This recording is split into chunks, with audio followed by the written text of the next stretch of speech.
Ever feel like your kid is speaking another language? Like you're just not getting through, especially when they're upset. Oh yeah, I think every parent has been there at some point. You know, it's like suddenly you're in the middle of a meltdown and nothing you say seems to make a difference. It's so frustrating. Absolutely. But you're not alone. Today we're diving into how to talk so kids will listen. And listen. So kids will talk. It's a classic parenting book that's been helping families for decades. Yeah, this book is packed with practical strategies for communicating more effectively with kids. And the best part is it's not about control or manipulation. It's about building genuine connection and understanding. And the authors, Adele Faber and Elaine Mazlish, they really get it. They start by reminding us that kids experience the same big emotions that we do. Yeah, but as adults, we often forget what it's like to be a kid. We forget how intense those feelings can be and how easily they can overwhelm us. It's so true. So how can we as parents help our kids navigate that emotional roller coaster? Well, the first step is to simply acknowledge their feelings. Instead of dismissing them or trying to fix them right away, we need to show our kids that we see them, we hear them, and we understand. So instead of saying, don't be sad, or just calm down, which I'm definitely guilty of saying. We've all been there. But yeah, instead of that, try saying something like, I see that you're really sad right now, or it sounds like you're feeling frustrated. It's like you're giving them permission to feel those emotions without judgment. Exactly. And that validation can be incredibly powerful. It helps kids feel safe and understood, which is essential for building a strong emotional foundation. But what about those times when kids are so overwhelmed that they can't even articulate what they're feeling? That's where that brilliant tip about drawing comes in. Oh yeah, tell me more about that. Well, the book suggests giving kids a way to express themselves visually, especially when they're too upset or frustrated to talk. So like handing them a crayon and saying, draw what anger looks like. Exactly, or draw how you're feeling right now. It can be anything that helps them get those big feelings out in a safe and healthy way. It's like giving them a lightning rod for all that emotional energy.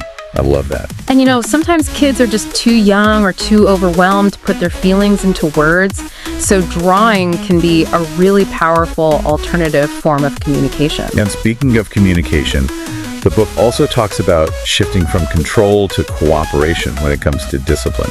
Yeah, the authors really challenge those traditional methods of parenting that rely on punishments, rewards, and lectures. Which, let's be honest, don't always work that well. No, they don't. And they can actually damage the parent-child relationship in the long run. So what's the alternative? Well, one of the key strategies the book offers is to simply describe the situation instead of placing blame. Interesting.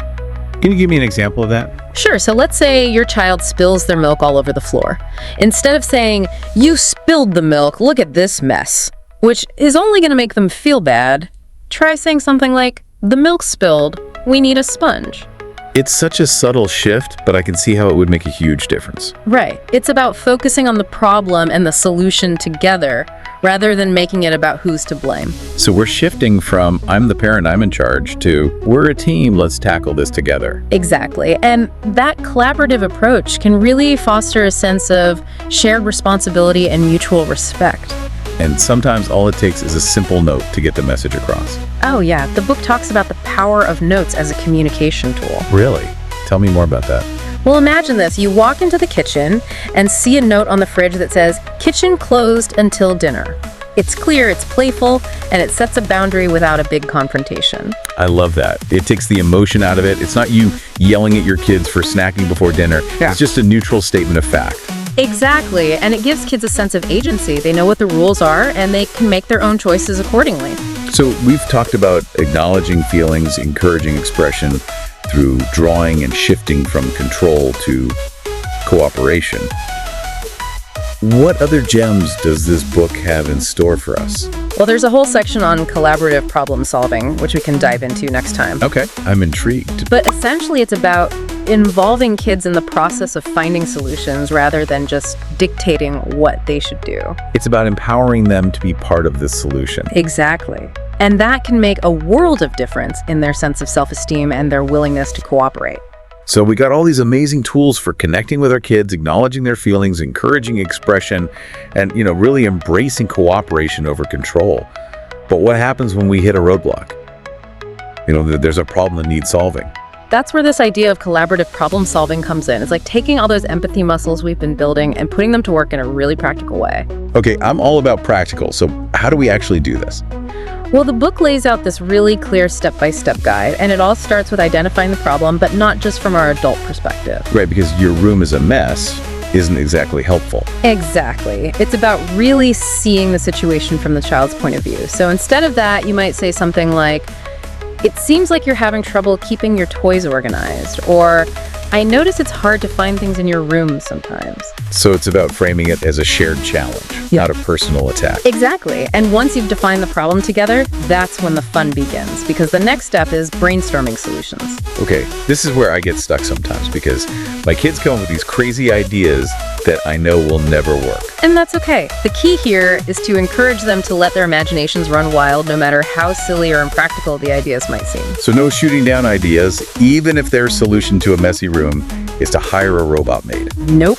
In fact, the more outlandish, the better, because you never know what kind of creative spark it might ignite. So we're basically encouraging them to think outside the box. Exactly. And who knows, maybe they'll come up with a solution that you never even considered. I love that. Yeah. It's like we're turning problem solving into a game. Right. And that makes it so much more fun and engaging for everyone involved. But at some point, we do need to narrow down to a workable plan, right? Absolutely. So once you have a good list of potential solutions, the next step is to evaluate them together. And this is where we can gently steer them away from those robot-made fantasies. Well, maybe not completely, but yeah, this is where you start talking about the pros and cons of each idea. Yeah. You know, is it feasible? Does it actually address the root of the problem? And can we actually make it happen? So we're helping them think critically about the options. Exactly. And we're still collaborating, not controlling. Remember, the goal is to find a solution that everyone feels good about. So what's the final step in this collaborative problem-solving process? Once you've evaluated the options, it's time to choose a solution and make a plan. And ideally, this is something that everyone feels invested in. You know, maybe it involves some compromise on both sides, but that's all part of the learning process. It's like we're not just solving the immediate problem, we're also teaching them valuable life skills. Absolutely. They're learning how to communicate, negotiate compromise, and really take ownership of their choices. Okay, so I'm starting to see how this could work, but Yeah. do you have any real-life examples of parents who have actually used this technique successfully? Oh yeah, tons.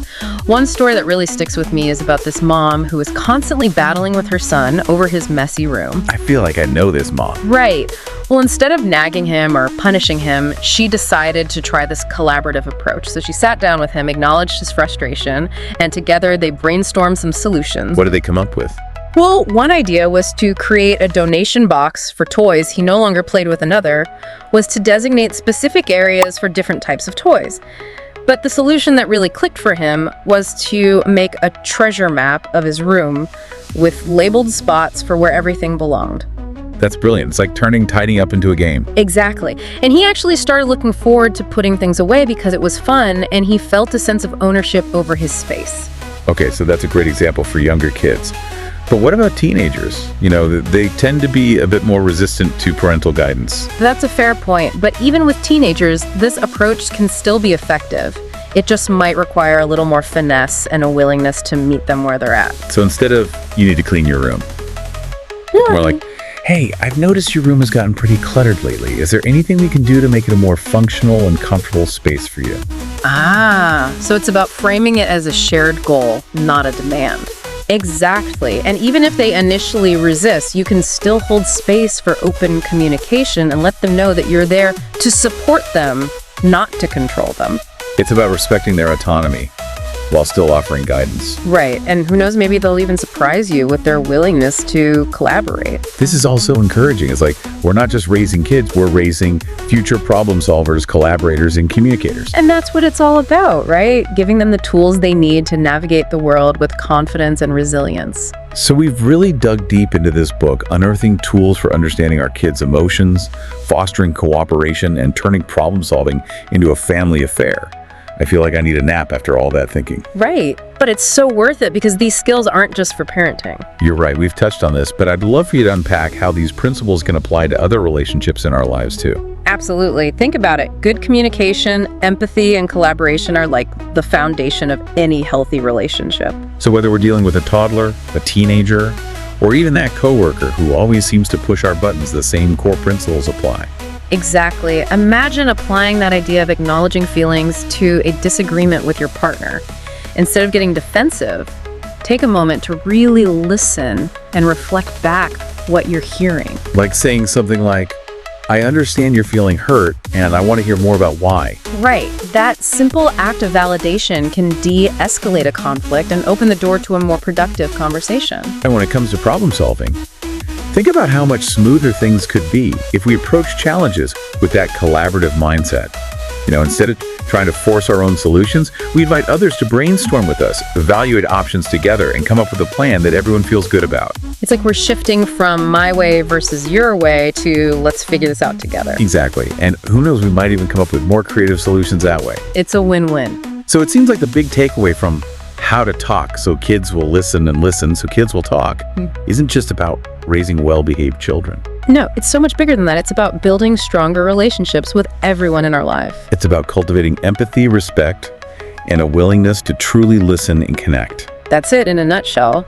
And it all starts with us recognizing that everyone deserves to have their feelings heard and respected, no matter their age or their role in our lives. What a powerful reminder. I feel like this deep dive has not only given me practical tools for parenting, but also for navigating all sorts of relationships. That's the beauty of these principles. They're universal. So as we wrap up this episode, what's one final thought you'd like to leave our listeners with? If you take away just one thing from our conversation today, let it be this: the power to transform your relationships lies within you. I love that. It's a reminder that positive change starts with us. So until next time, keep those conversations flowing, keep those hearts open, and keep diving deep into the world of human connection. Such great advice. Thanks for joining me on this deep dive. It's been a pleasure. The pleasure was all mine. And if you found this video helpful, don't forget to like, share, and subscribe for more content like this. Hit the notification bell so you don't miss any future uploads. Let's keep spreading positivity and building a happier life together. Thank you for watching, and I'll see you in the next video.